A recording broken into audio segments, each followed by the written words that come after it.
Je n'ai pas reçu d'invitation au mariage de mon frère, donc je suis parti en voyage. Désolé, mon chéri, cet événement est réservé aux personnes les plus proches, a dit ma mère. Lorsque le mariage a été annulé à cause d'une dette, toute la famille a commencé à me supplier, mais il était trop tard. Je suis Nathalie Parker, j'ai 29 ans. Avant de poursuivre mon histoire, dites-moi d'où vous regardez dans les commentaires et appuyez sur le bouton d'abonnement si vous avez déjà ressenti la douleur de l'exclusion familiale. En grandissant, James et moi étions inséparables. Séparés de seulement 3 ans, nous construisions des cabanes de couverture élaborées dans notre salon, nous nous défendions mutuellement contre les brutes du quartier et partagions des langages secrets qui rendaient nos parents fous. Notre maison d'enfance dans la banlieue de Minneapolis était remplie des échos de nos rires et de querelles occasionnelles qui ne duraient jamais plus d'1 heure. J'ai encore les polaroïds fanés de nous, couverts de boue après les averses, souriant le visage taché de crème glacée et déguisés en super-héros assortis pour Halloween 5 ans de suite. Tout a changé quand j'ai eu 12 ans et James 15. Les disputes entre nos parents sont devenues plus bruyantes et plus fréquentes.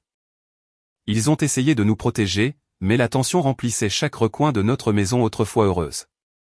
Quand ils nous ont finalement assis pour annoncer leur divorce, je me souviens de James me serrant la main sous la table de la salle à manger, tous deux luttant contre les larmes.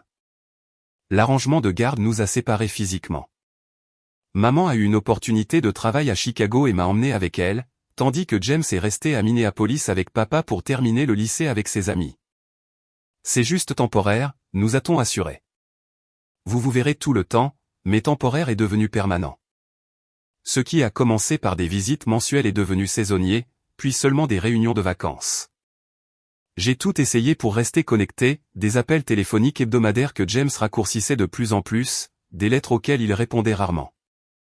Lorsque les réseaux sociaux sont devenus une réalité, je l'ai tagué dans des photos souvenirs et lui ai envoyé des messages qui recevaient des réponses minimales.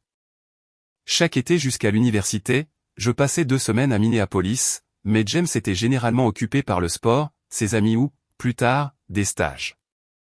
Le fossé entre nous s'est creusé d'année en année. Au moment où j'ai terminé mes études universitaires avec mon diplôme en design graphique, notre relation existait principalement à travers de brèves réunions de famille pendant les vacances et des messages textes occasionnels pour les anniversaires. J'ai emménagé dans un petit appartement élégant dans le quartier de Wicker Park à Chicago, décrochant un poste d'entrée de gamme chez Horizon Marketing. Le travail était exigeant mais gratifiant. Et l'année dernière, j'ai enfin reçu la promotion pour laquelle j'avais travaillé. Pourtant, malgré le succès professionnel, quelque chose manquait. Mon petit cercle d'amis a remarqué ma tendance à me jeter à corps perdu dans le travail, surtout après la fin de ma relation de 3 ans avec Derek il y a 6 mois. Derek affirmait que j'étais émotionnellement indisponible, ce qui m'a blessé car je me suis toujours enorgueilli d'être sensible aux besoins des autres. La rupture m'a amené à remettre en question ma capacité à maintenir des liens significatifs, rendant la scène du mariage familial à venir encore plus importante comme une chance de renforcer les liens. J'ai rencontré Heather pour la première fois il y a 2 Noëls, lorsque James l'a amenée chez maman à Chicago. Elle est arrivée vêtue de vêtements de créateurs qui ont soudainement fait paraître ma tenue soigneusement choisie inadéquate. Ses cheveux parfaitement éclaircis et ses ongles manucurés contrastaient avec mon look plus naturel. James semblait différent avec elle, plus préoccupé par les apparences que je ne l'avais jamais vu. Pendant la préparation du dîner, j'ai entendu Heather chuchoter à James dans le couloir, « Ta sœur est un peu envahissante, n'est-ce pas ?» Toutes ces questions sur notre relation. Quand je suis entré dans la cuisine quelques instants plus tard, son sourire n'a jamais atteint ses yeux. Tout au long de la soirée, elle a dominé les conversations, redirigeant subtilement les sujets chaque fois que j'essayais de me remémorer des souvenirs d'enfance avec James. Mon frère riait de ses blagues et adoptait ses opinions tout en ignorant à peine les miennes. Après leur départ, maman a doucement suggéré d'essayer de m'entendre avec Heather pour le bien de James. J'ai acquiescé, déterminé à faire un effort malgré le nœud à l'estomac. Lorsque l'annonce de leur fiançailles est arrivée 6 mois plus tard via Facebook plutôt qu'un appel personnel, j'ai ravalé ma peine et envoyé un message de félicitations enthousiaste. J'ai immédiatement commencé à économiser pour ce que je supposais être les dépenses de demoiselle d'honneur. Même si je ne faisais pas partie de la fête de mariage, j'aurais besoin d'une tenue spéciale, des frais de voyage et un cadeau significatif. J'ai recherché des idées de cadeaux créatifs qui pourraient mettre en valeur le lien que James et moi partagions autrefois, espérant utiliser le mariage comme une opportunité de reconstruire notre connexion. Dans mes rêveries, la célébration adoucirait l'attitude de Heather à mon égard, et James se souviendrait de l'importance de la famille. J'ai même répété un discours potentiel, voulant trouver le juste équilibre entre l'humour et l'émotion sincère. Les mois passant sans aucun détail sur le mariage, je l'ai mentionné avec désinvolture lors de notre brève interaction de Thanksgiving. James a dit qu'ils étaient encore en train de tout régler et a changé de sujet. J'ai remarqué Heather observant cet échange avec une expression satisfaite. Pourtant, je suis resté pleine d'espoir, continuant à mettre de l'argent de côté et à parcourir les robes en ligne. J'ai marqué la date approximative sur mon calendrier avec un cœur, imaginant comment ce jour rassemblerait à nouveau notre famille fracturée. Le SMS de maman est arrivé un mardi matin alors que je me précipitais pour prendre le train pour aller au travail. Au début, je n'ai fait que jeter un coup d'œil à la notification, prévoyant de la lire entièrement une fois au bureau. Mais les mots sur le mariage de James ont attiré mon attention, et je me suis arrêté brusquement sur le trottoir, faisant trébucher l'homme d'affaires derrière moi. Pardon, j'ai marmonné, m'écartant pour lire le message complet. Nathalie, ma chérie, je dois te dire quelque chose à propos du mariage de James. C'est dans 2 semaines au Lakeside Manor. Un lieu très exclusif avec une capacité limitée. James dit qu'ils ont réduit la liste d'invités à seulement 50 personnes. Très intime. Je suis tellement désolé, ma chérie, mais cet événement est réservé aux amis proches et à la famille. Je me sens terrible à ce sujet. Appelle-moi quand tu pourras. Je l'ai lu 3 fois, certaine de mal comprendre. L'implication ne pouvait pas être plus claire, mais mon cerveau refusait de la traiter. J'étais exclu du mariage de mon unique frère et ma mère me délivrait cette nouvelle par SMS. La main tremblante, j'ai immédiatement appelé maman, m'engouffrant dans un café voisin pour plus d'intimité. Nathalie, je suis tellement désolé, a répondu maman, sa voix lourde. Je viens de l'apprendre hier moi-même. J'ai dit à James que c'était à lui de te le dire, mais... 2 semaines, ma voix semblait étrange, lointaine. Le mariage est dans 2 semaines et je viens juste d'apprendre que je ne suis pas invité. Je sais, ma chérie. Je suis contrarié aussi. Le lieu est apparemment très cher et exclusif. Ils ont dû être sélectifs avec la liste d'invités, mais... Papa est invité, je n'ai pas pu retenir l'amertume dans ma voix. Un silence. Oui.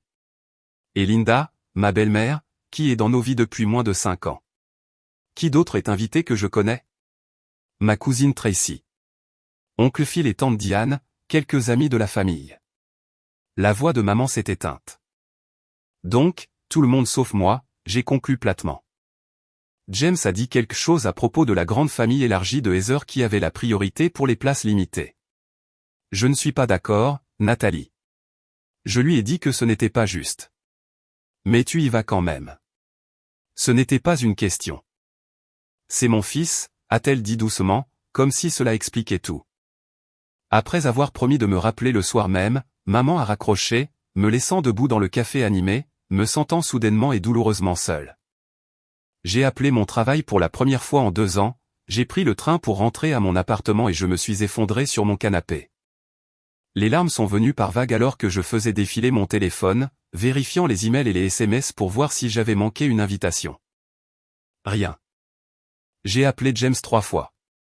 Chaque appel est tombé sur la messagerie vocale. Finalement, je lui ai envoyé un SMS, je viens d'entendre parler du mariage par maman. Pouvons-nous parler? 20 minutes plus tard, sa réponse est apparue, désolé que tu l'aies appris de cette façon. Très petit lieu, place limitée. J'ai retapé, je suis ta sœur. Ta seule sœur. Un autre délai, puis, je sais. Des décisions difficiles ont dû être prises. Mes doigts volaient sur l'écran, peux-tu au moins m'appeler? 1 heure s'est écoulée avant que mon téléphone ne sonne enfin. James semblait sur la défensive dès son premier bonjour. Écoute, Nat, je ne sais pas ce que maman t'a dit, mais ce n'est pas personnel. Heather et moi voulions un petit mariage. Assez petit pour toute la famille de papa, mais pas pour ta sœur, je n'ai pas pu retenir la blessure dans ma voix. Le lieu ne peut accueillir que 50 personnes. Heather a une grande famille, et il couvre la plupart des coûts. Alors, ils ont la priorité sur ta seule sœur? L'implication planait dans l'air. Ce n'est pas comme ça. Nous avons dû faire des coupes quelque part. Et honnêtement, Nat, tu ne connaîtrais pas la plupart des gens là-bas de toute façon. Ce serait probablement gênant pour toi. Plus gênant que de découvrir que je ne suis pas invité 2 semaines avant l'événement? Écoute, nous pourrons nous rattraper après la lune de miel. Peut-être pourrais-tu nous rendre visite dans notre nouvelle maison. La conversation a continué sur ce ton, James offrant des excuses de plus en plus creuses tandis que je luttais pour garder mon calme. Quand il a mentionné que les photos de la fête de mariage seraient plus cohérentes de cette façon, quelque chose en moi s'est brisé.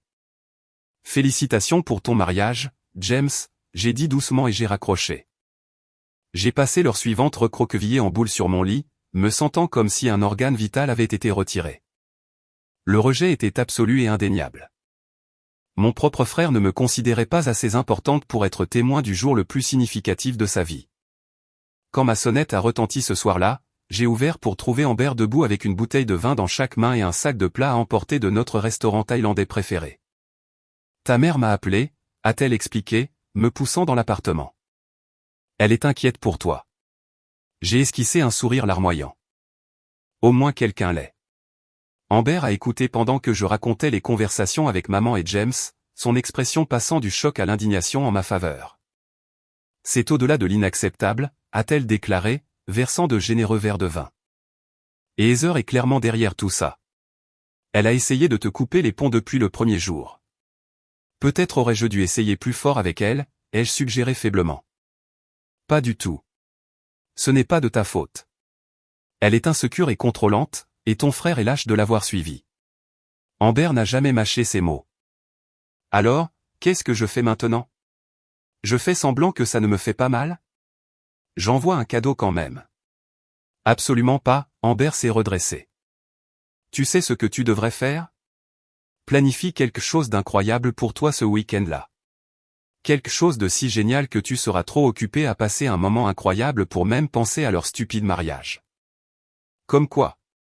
Comme ce voyage sur la côte californienne dont tu parles depuis des années mais que tu n'as jamais fait parce que tu es toujours trop occupé à travailler. Les yeux d'Amber se sont illuminés.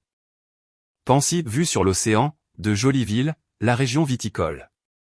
Bien mieux que de faire la conversation avec les parents de Heather, qui jugent, dans un lieu étouffant. Pour la première fois de la journée, j'ai ressenti autre chose que de la douleur. Une petite étincelle de possibilité.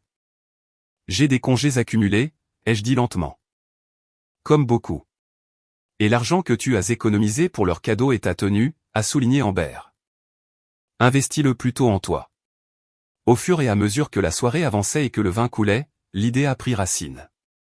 Au moment où Amber est partie, le poids écrasant sur ma poitrine s'était légèrement allégé. J'avais quelque chose à considérer au-delà de mes sentiments blessés, une voie potentielle à suivre qui n'impliquait pas simplement d'absorber un autre rejet familier. Après le départ d'Amber, je n'ai pas pu dormir. Mon esprit était en pleine course avec des émotions contradictoires, l'épuisement luttant contre une énergie agitée. Vers 2 heures du matin, j'ai sorti une boîte de vieilles photos que je gardais sous mon lit. Il y avait James et moi construisant des châteaux de sable au lac Michigan. James m'apprenant à faire du vélo. Moi à sa remise de diplôme du lycée, rayonnante de fierté. Les images se brouillaient à mesure que de nouvelles larmes coulaient. J'ai trouvé mon journal et j'ai commencé à écrire, déversant ma douleur et ma confusion. Au fur et à mesure que les pages se remplissaient, un schéma a émergé que je n'avais pas pleinement reconnu auparavant. Ce n'était pas la première fois que j'étais exclu. Il y avait la fête de remise de diplôme où j'avais reçu une invitation de dernière minute après avoir posé la question. Le rassemblement de vacances chez papa où tout le monde avait des blagues d'initiés d'un dîner précédent dont on ne m'avait pas parlé. James oubliant de mentionner qu'il était à Chicago pour un voyage d'affaires jusqu'au jour de son départ. Le soleil se levait quand j'ai finalement fermé le journal. Émotionnellement épuisé, mais avec une nouvelle clarté. J'avais passé des années à trouver des excuses pour être une pensée après coup dans la vie de mon frère. Toujours à supposer que je devais faire plus d'efforts, être plus compréhensive, me rendre plus acceptable. Le mariage n'était que l'exemple le plus flagrant d'une dynamique qui se construisait depuis des années.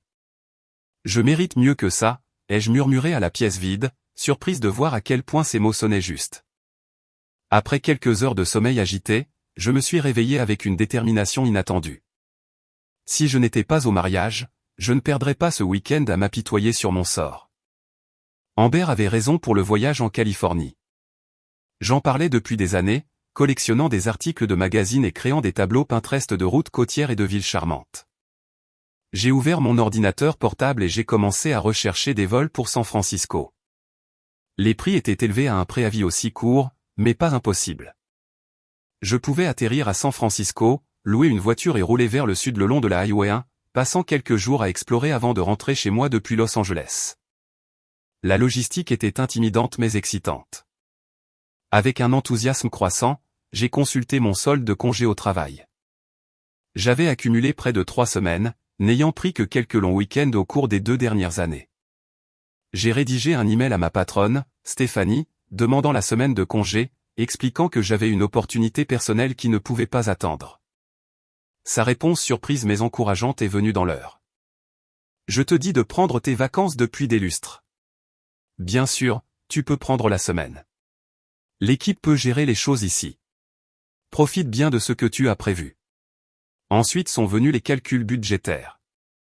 Entre le fonds pour la tenue de mariage, l'argent du cadeau que j'avais mis de côté et mes économies régulières, je pouvais faire en sorte que cela fonctionne sans contrainte financière. J'ai alloué des fonds pour les vols, une voiture de location, l'hébergement, les repas et les activités, avec un matelas pour les aventures spontanées. La voiture de location a été ma première grande décision. Quelque chose de pratique aurait été moins cher, mais l'image de conduire un cabriolet sur la Pacific Coast Highway continuait de faire surface dans mon esprit. On ne vit qu'une fois, ai-je marmonné, sélectionnant l'option cabriolet sur le site de réservation. L'email de confirmation a apporté un rush d'excitation qui a temporairement éclipsé mes sentiments blessés. Pour l'hébergement, j'ai opté contre les grandes chaînes hôtelières, recherchant plutôt des auberges de charme et des chambres d'hôtes le long de mon itinéraire. J'ai réservé 2 nuits dans un bed et breakfast victorien à Mendocino, 2 nuits dans un lodge rustique près de Big Sur, et 2 dernières nuits dans un hôtel en bord de mer à Santa Barbara. Chaque endroit avait du caractère et d'excellentes critiques, promettant des expériences très éloignées des chambres d'hôtel standardisées. Entre les réservations, j'ai recherché des activités. J'ai fait des réservations pour une visite de dégustation de vin à Sonoma, trouvé des informations sur les meilleurs sentiers de randonnée avec vue sur l'océan et identifié les restaurants locaux les plus fortement recommandés. J'ai même craqué pour une excursion en voilier au coucher du soleil à Santa Barbara pour ma dernière soirée, déterminé à terminer le voyage sur une note magique. Plus je planifiais, plus mon excitation grandissait, bien qu'elle reste teintée d'une tristesse sous-jacente. En parcourant des maillots de bain en ligne pendant ma pause déjeuner, je me suis soudain demandé quelle robe Heather avait choisi. Si James porterait le costume bleu dans lequel il était si beau. Cette pensée m'a plongé dans une brève spirale de mélancolie avant que je ne redirigeais fermement mon attention vers les critiques de crème solaire. Ce week-end-là, je suis allé faire du shopping pour les essentiels de vacances. Dans une boutique que je considérais normalement hors de mon budget, je me suis retrouvé attiré par des vêtements que je n'aurais pas typiquement choisis, des couleurs et des styles plus audacieux que ma garde-robe discrète habituelle. J'ai essayé une robe d'été turquoise vive qui faisait ressortir mes yeux et un pantalon palazzo fluide qui bruissait de façon spectaculaire quand je marchais. Me regardant dans le miroir de la cabine d'essayage, je me reconnaissais à peine, mais dans le bon sens. Je les ai achetés tous les deux ainsi qu'un chapeau à large bord et des lunettes de soleil oversize, adoptant l'esthétique californienne avec un enthousiasme inattendu. Tu te réinventes, a déclaré Amber quand je lui ai montré mes nouveaux achats. Ce voyage te change déjà. Je n'irai pas jusque-là, ai-je ri, mais en privé, je me suis demandé si elle n'avait pas raison. 3 jours avant mon départ, maman a appelé, d'une voix hésitante. « Comment vas-tu, ma chérie ?» Je me suis inquiété. « Je vais bien », ai-je dit, et j'ai été surprise de réaliser que ce n'était pas entièrement un mensonge. En fait, je vais en Californie. Je fais cette route côtière que j'ai toujours voulu faire. Californie ? Sa surprise était évidente. Pendant le week-end du mariage. Exactement pendant le week-end du mariage, ai-je confirmé. J'avais des congés et ça semblait être l'occasion parfaite. Un silence, puis, tant mieux pour toi, Nathalie. Je le pense sincèrement. Merci, maman. J'ai hésité avant d'ajouter, je préférerais ne pas parler des détails du mariage si ça te convient. Bien sûr. Un autre silence. Tu m'enverras des photos de ton voyage ? Chaque jour, ai-je promis, submergé par sa demande. Nathalie, la voix de maman s'est adoucie. Je veux que tu saches que je suis fier de toi pour ce voyage, pour avoir géré tout cela avec tant de grâce. Tout le monde n'aurait pas réagi de cette façon. Ces mots m'ont arraché des larmes inattendues. Merci, maman. Ça compte beaucoup. Alors que je faisais mes valises la nuit précédant mon départ, pliant soigneusement mes nouveaux vêtements à côté des guides de voyage et de la crème solaire, j'ai ressenti un mélange complexe d'émotions. La douleur du rejet persistait, mais elle partageait maintenant l'espace avec l'anticipation et un nouveau sentiment d'autonomie. Quoi qu'il arrive au mariage auquel je n'étais pas invité, je créerais mes propres souvenirs, des souvenirs qui ne dépendraient de l'approbation ou de l'inclusion de personne d'autre. Le matin de mon départ s'est levé clair et prometteur. Je me suis réveillé avant mon réveil, me sentant à la fois nerveuse et exaltée. Ma valise soigneusement emballée était posée près de la porte, mes documents de voyage et mon itinéraire soigneusement organisés dans un dossier. Tout était prêt. Alors que j'attendais ma voiture partagée pour l'aéroport, mon téléphone a sonné avec un SMS de ma cousine Tracy, aidée à la préparation du dîner de répétition ce soir. J'aimerais que tu sois là. Tu me manques. Mon estomac s'est serré. Tracy ne savait pas que je n'avais pas été invité. La réalisation que mon absence était remarquée, mais pas remise en question, m'a fait momentanément reconsidérer le voyage. Étais-je impulsive, réagissant de manière excessive? Devrais-je rester à Chicago, me rendre disponible au cas où James changerait d'avis? Les doutes se sont évaporés lorsque mon téléphone a de nouveau vibré avec la notification que mon chauffeur était arrivé. Ce n'était pas le moment de douter. J'ai attrapé ma valise, fermé la porte de mon appartement à clé et suis sorti dans la chaude matinée de juin, laissant mes incertitudes derrière moi. Le vol pour San Francisco s'est déroulé dans un flou de café médiocre, un film oubliable et des siestes agitées. Lorsque nous avons finalement atterri, le soleil californien m'a accueilli à travers le hublot de l'avion, lumineux et chaleureux. J'ai navigué dans l'aéroport avec une facilité surprenante, suivant les panneaux jusqu'à l'agence de location de voitures où m'attendait ma décapotable réservée. Une occasion spéciale, a demandé l'agent de location en me tendant les clés d'une rutilante Mustang décapotable bleue. Je me fais juste plaisir, ai-je répondu, ressentant un petit frisson à quel point ces mots étaient vrais. La conduite initiale à travers le trafic de San Francisco était intimidante, mais une fois que j'ai traversé le Golden Gate Bridge et que j'ai atteint l'autoroute côtière, tout a changé. Le toit baissé et l'océan Pacifique s'étendant à l'infini à ma droite, j'ai ressenti une liberté que je n'avais pas connue depuis des années. Le vent me fouettait les cheveux, emportant la lourdeur persistante dans ma poitrine. J'ai monté le volume de la radio, chantant à plein poumon des chansons que je n'avais pas entendues depuis l'université. Ma première destination était une petite ville côtière à 3 heures au nord de San Francisco. La route sinueuse épousait les falaises et plongeait à travers les bosquets de séquoias, chaque virage révélant des vues plus spectaculaires que les précédentes. Je me suis souvent arrêté au belvédère panoramique, prenant des photos et respirant l'air teinté de sel. Pendant ces heures, James et son mariage me semblaient très loin. Le bed et breakfast victorien que j'avais réservé a dépassé mes attentes. Une maison en pin d'épices bleues et blanches perchée sur une falaise surplombant l'océan. On aurait dit quelque chose sorti d'un livre de contes. L'aubergiste, Sylvia, une femme aux cheveux argentés avec des yeux doux et des mains burinées, m'a accueilli chaleureusement.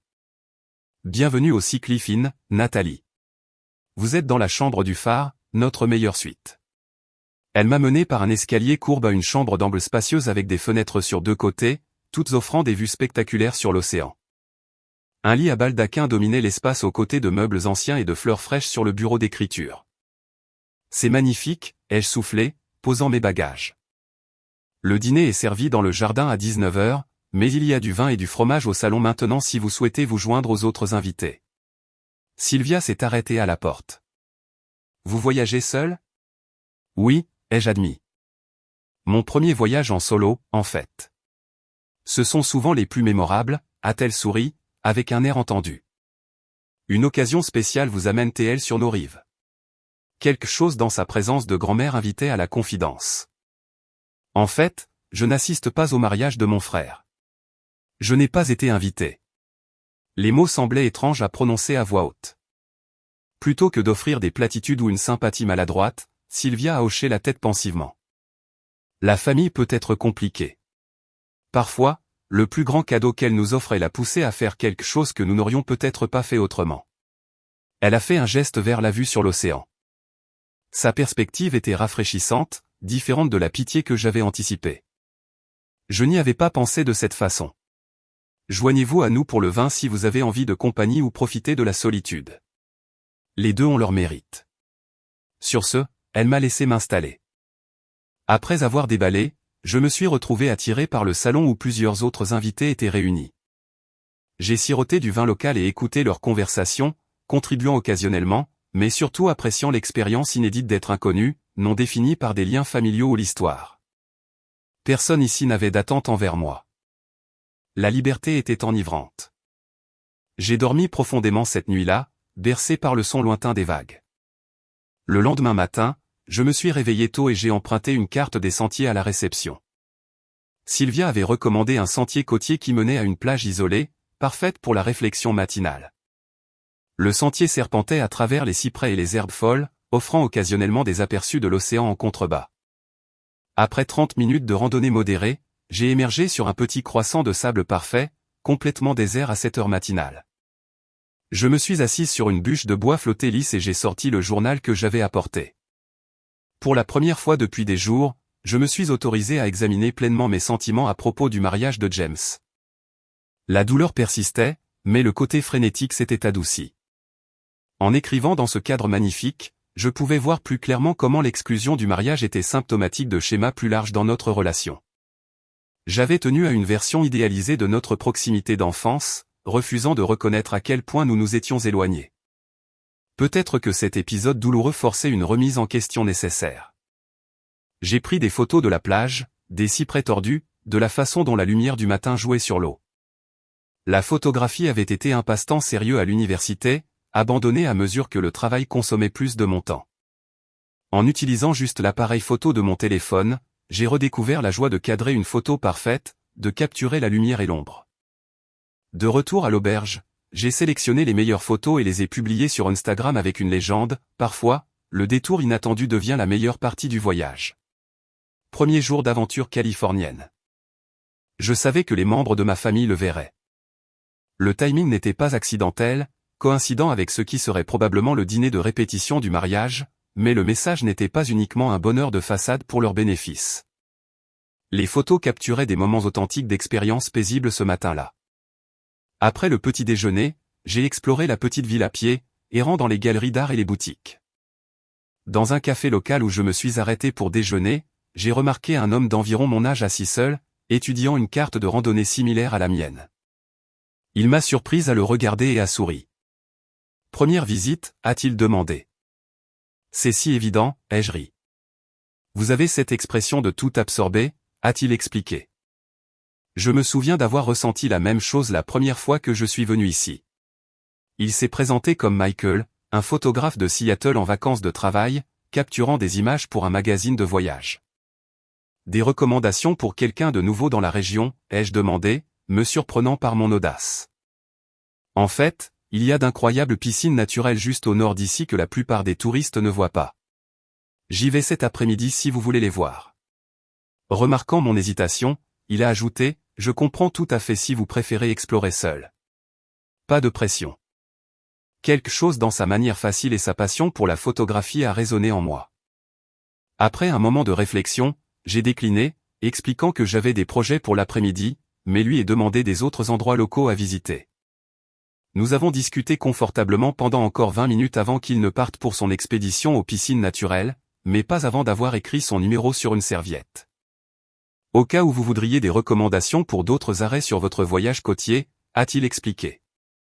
J'ai photographié la majeure partie de cette côte au fil des ans. J'ai glissé la serviette dans mon sac à main, ne sachant pas si je l'utiliserais, mais ravi de l'interaction. Cela faisait des mois que je ne m'étais pas connecté si facilement avec quelqu'un de nouveau, surtout un homme. La brève conversation m'a donné plus de confiance pour naviguer le reste de mon aventure solo. Je me suis réveillé le lendemain matin avec de multiples notifications sur mon téléphone. Ma publication Instagram avait suscité des j'aime et des commentaires de soutien de la part d'amis, mais aussi un message de maman, belle photo, ma chérie. Tout le monde au dîner de répétition posait des questions sur toi. Était jointe une photo de groupe du restaurant. James et Heather au centre, entourés de membres de la famille. Tout le monde souriait, habillé de ses plus beaux atours, des coupes de champagne levées en guise de toast. Mon père se tenait fièrement à côté de James, le bras autour de ma belle-mère, Linda. Maman avait l'air élégante mais légèrement mal à l'aise au bord du cadre. L'image m'a frappé plus fort que prévu. C'était la première confirmation visuelle que les préparatifs du mariage se déroulaient sans moi. C'étaient des gens que j'avais connus toute ma vie célébrant une occasion mémorable dont j'avais été explicitement exclu. D'autres photos ont suivi tout au long de la matinée, alors que divers membres de la famille publiaient des moments forts de la soirée. Ma cousine Tracy a partagé des photos des arrangements floraux élaborés qu'elle avait aidé à créer. Oncle Phil a posté sur le toast père-fils émouvant. Chaque notification me semblait un petit coup de poignard. J'avais prévu de visiter un parc d'État voisin ce jour-là, mais à mesure que les publications liées au mariage continuaient d'apparaître, mon enthousiasme a diminué.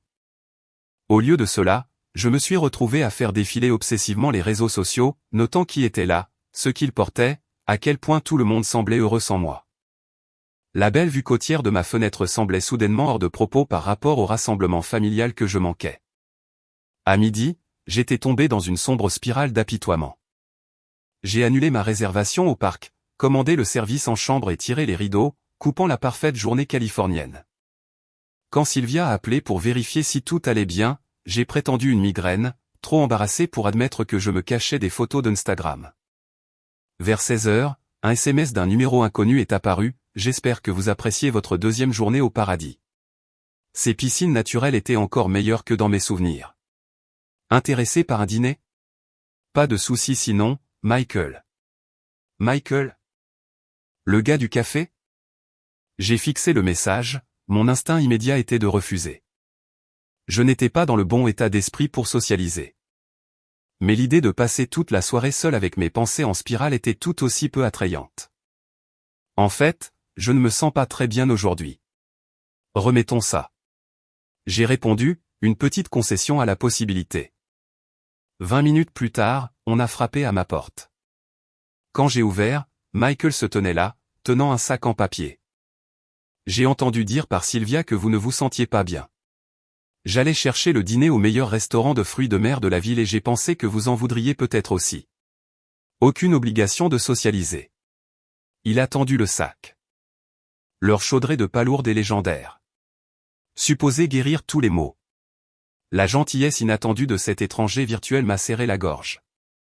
C'est vraiment attentionné. Voudriez-vous entrer? En fait, je ne suis pas malade, juste. J'ai fait un geste vague.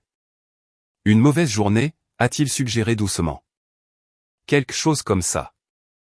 Nous avons installé le dîner sur la petite table près de la fenêtre. Michael a ouvert les rideaux que j'avais fermés, laissant entrer la lumière dorée de fin d'après-midi et le son lointain des vagues. Le repas était en effet excellent, la chaudrée riche et réconfortante. Au début, j'ai gardé la conversation superficielle, posant des questions sur son travail de photographe et sa vie à Seattle. Mais quelque chose dans son écoute attentive et son absence de jugement m'a progressivement amené à baisser ma garde. La vérité est que, ai-je finalement admis, mon frère se marie demain, et je n'ai pas été invité. Je m'attendais à de la surprise ou à la sympathie maladroite que j'avais reçue de mes amis chez moi. Au lieu de cela, Michael a hoché la tête pensivement. Complications familiales. Je connais ça. Vous avez été exclu du mariage d'un frère ou d'une sœur? Pas exactement. Mais ma sœur ne m'a pas parlé pendant 3 ans après que j'ai manqué sa remise de diplôme universitaire pour une mission professionnelle.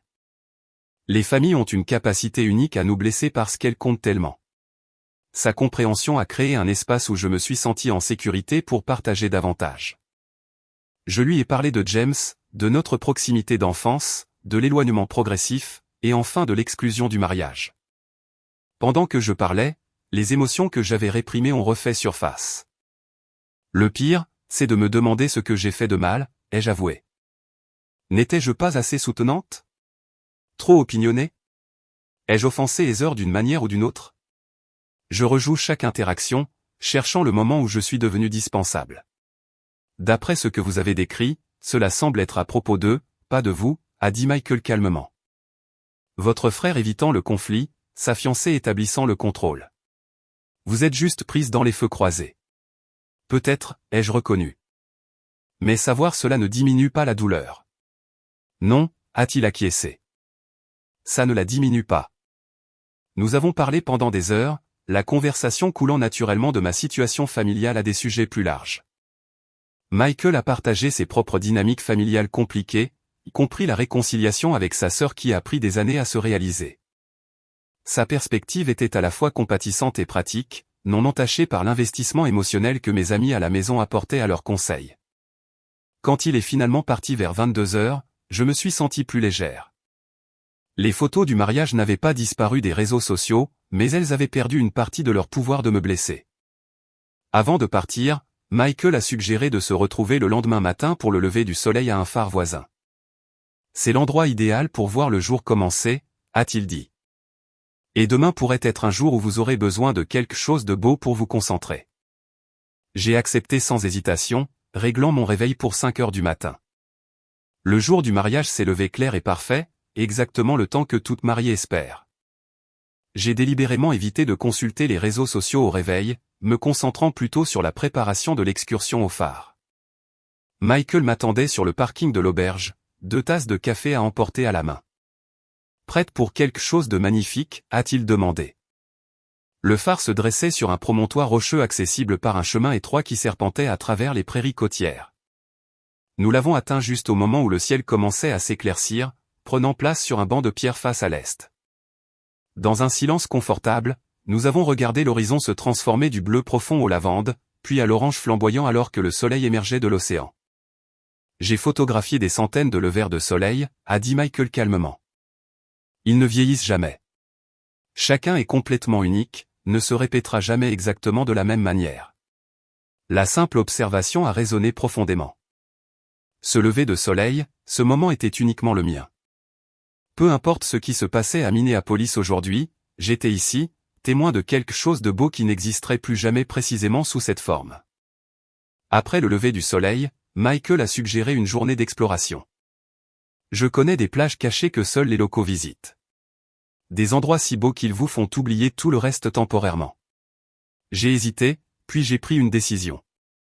J'ai éteint mon téléphone complètement. Mener la voie. La journée qui a suivi a été l'une des plus merveilleuses de ma vie, de manière inattendue.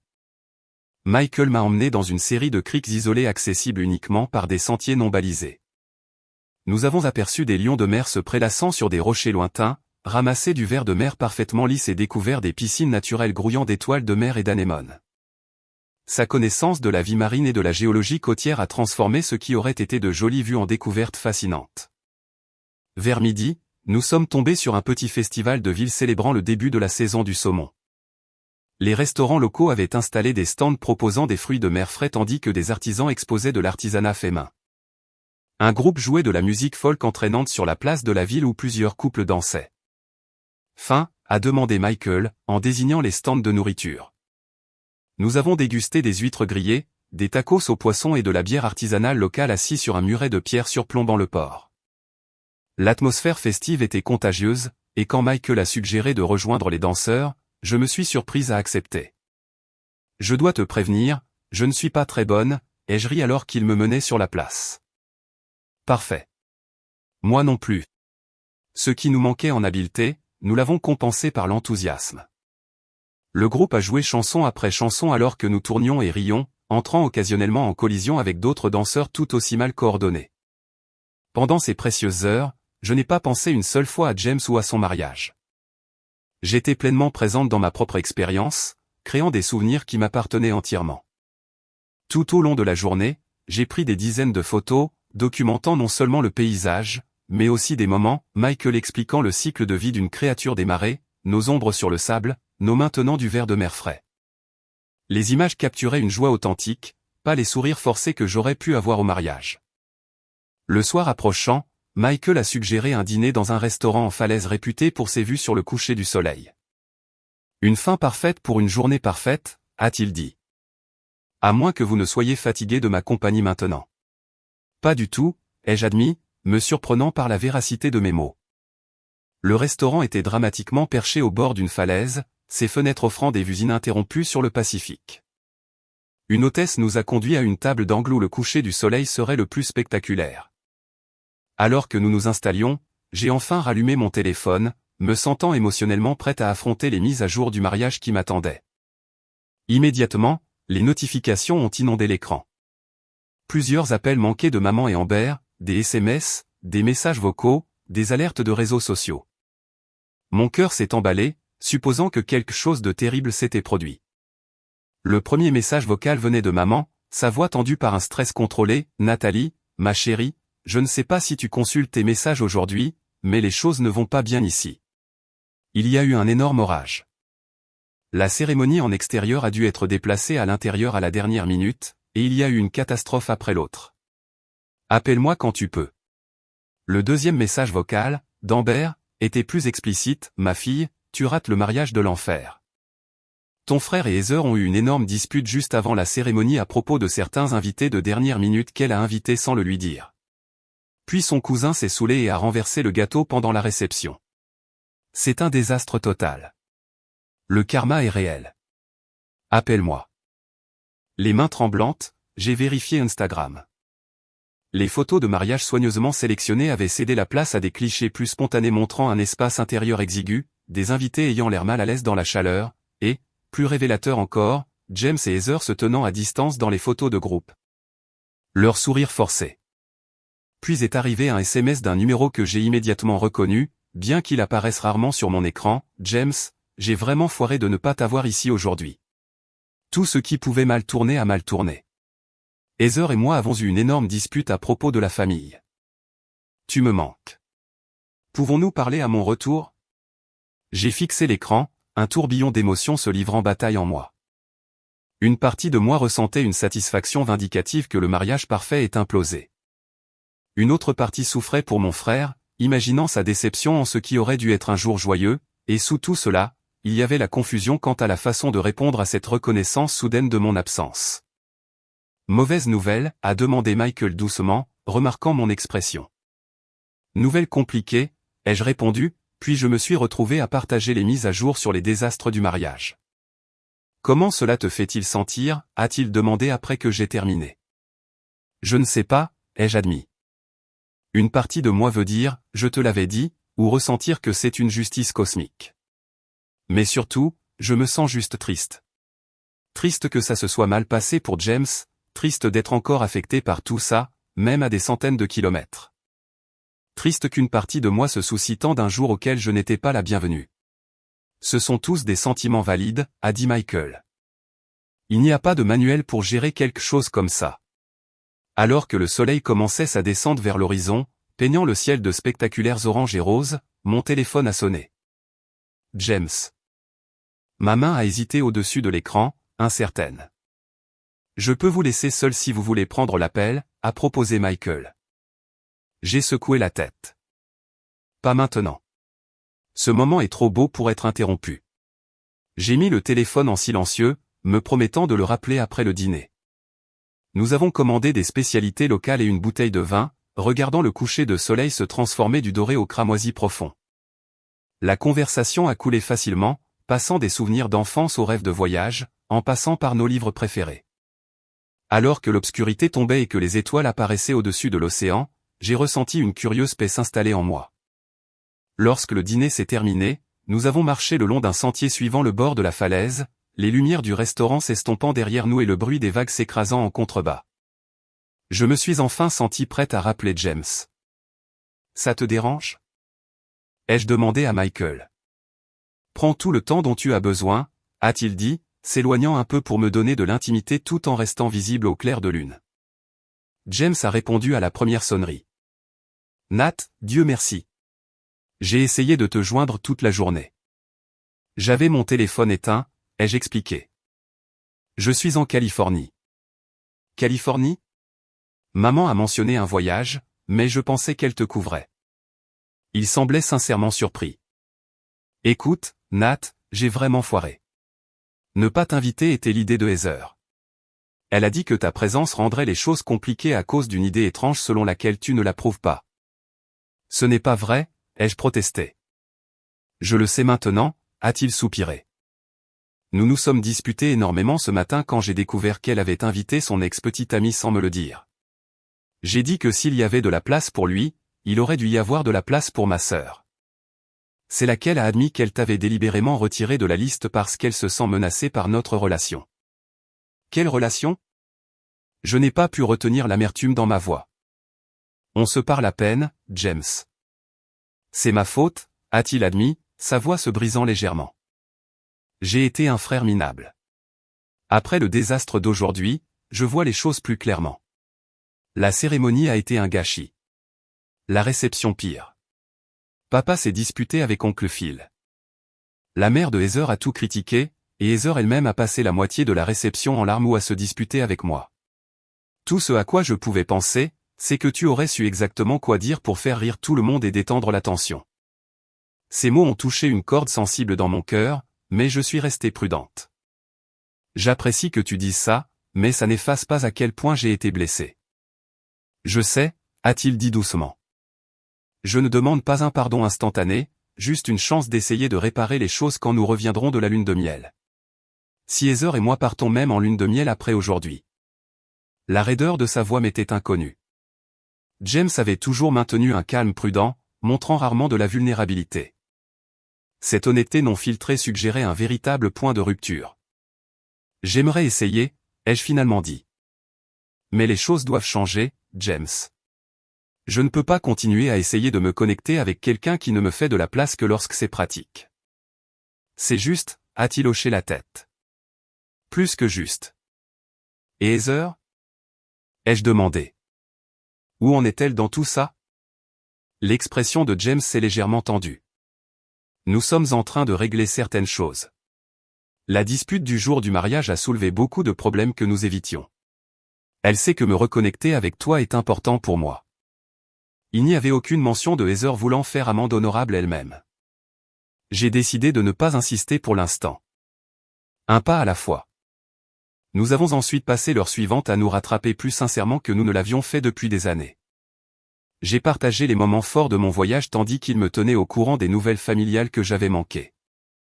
Lorsque nous nous sommes séparés avec un câlin, cela a ressemblé à un premier pas hésitant vers un nouveau type de relation fraternelle, construite sur des termes adultes plutôt que sur des schémas d'enfance. Les mois suivants ont apporté des changements progressifs mais significatifs.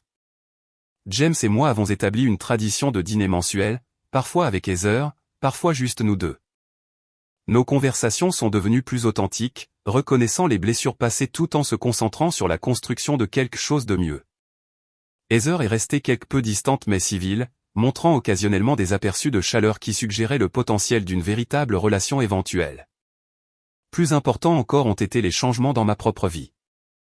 Le voyage en Californie avait éveillé quelque chose de dormant en moi, une passion pour la photographie et les voyages qui avaient été enfouis sous les responsabilités professionnelles et les préoccupations relationnelles. J'ai investi dans un appareil photo approprié et j'ai commencé à faire des voyages de week-end dans les parcs d'État voisins, construisant un portfolio de photographies de nature.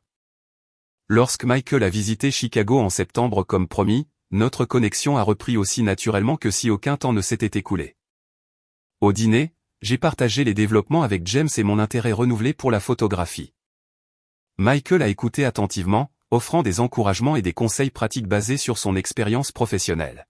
« Tu as un bon œil », a-t-il dit, faisant défiler mes photos récentes. Il y a un réel potentiel ici. Sa visite s'est étendue au week-end, puis à des voyages de retour occasionnels lorsque son travail l'amenait dans le Midwest. Nous avons navigué les complexités de la distance avec des appels téléphoniques et des projets photos partagés, construisant quelque chose qui semblait à la fois excitant et ancré. 6 mois après le mariage qui m'avait exclu, j'ai pris une décision qui aurait été impensable avant mon voyage impromptu en Californie. J'ai abordé ma patronne pour réduire mes heures à l'agence de marketing afin de poursuivre un travail de photographie freelance en parallèle. À ma surprise, elle m'a soutenu, m'aidant à structurer une semaine de travail de 4 jours qui laissait du temps pour mon entreprise secondaire en pleine croissance. Mon premier emploi rémunéré en photographie est venu grâce à une connexion de Michael, documentant un petit festival local similaire à celui sur lequel nous étions tombés en Californie. Le travail était difficile mais exaltant, combinant compétences techniques et capacité à capturer des moments authentiques de joie et de connexion. James a assisté à ma première exposition, une petite affaire dans un café local exposant mes photographies de nature. Je n'avais aucune idée que tu étais aussi talentueuse, a-t-il admis, étudiant un cliché spectaculaire du lac Michigan à l'aube. Pourquoi ne savais-je pas ça de toi? Peut-être que tu n'as jamais demandé, ai-je dit, mais sans amertume. Ou peut-être que je le découvre moi-même. La période des fêtes a apporté le premier rassemblement familial depuis le mariage.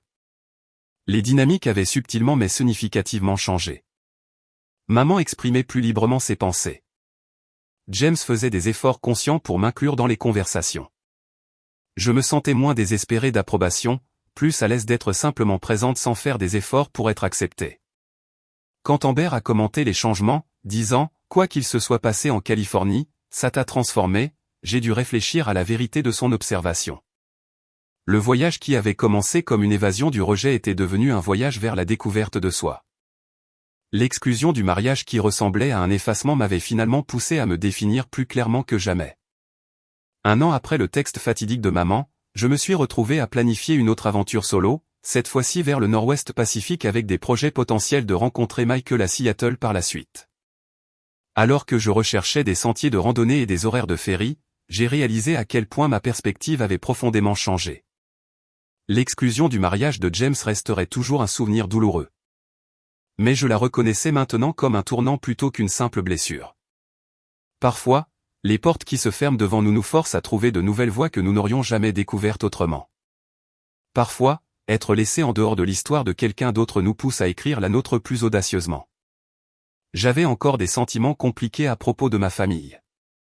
Je travaillais toujours à établir des limites saines avec James et à naviguer les vérités provisoires avec Heather. Mais ces défis ne me définissaient plus. Ils faisaient simplement partie d'une vie plus grande qui incluait de nouvelles passions, des amitiés renforcées et un sentiment croissant de but indépendant de l'approbation des autres. Avez-vous déjà vécu un rejet douloureux qui vous a finalement conduit à quelque chose de mieux? J'adorerais entendre vos histoires dans les commentaires ci-dessous. Parfois, notre plus grande croissance vient de nos plus profondes blessures, et partager ces parcours peut aider d'autres à trouver leur chemin à travers des défis similaires. Si cette histoire a résonné en vous, veuillez appuyer sur le bouton « J'aime » et vous abonner pour plus d'expériences de vie réelle. Merci de m'avoir accompagné dans ce voyage.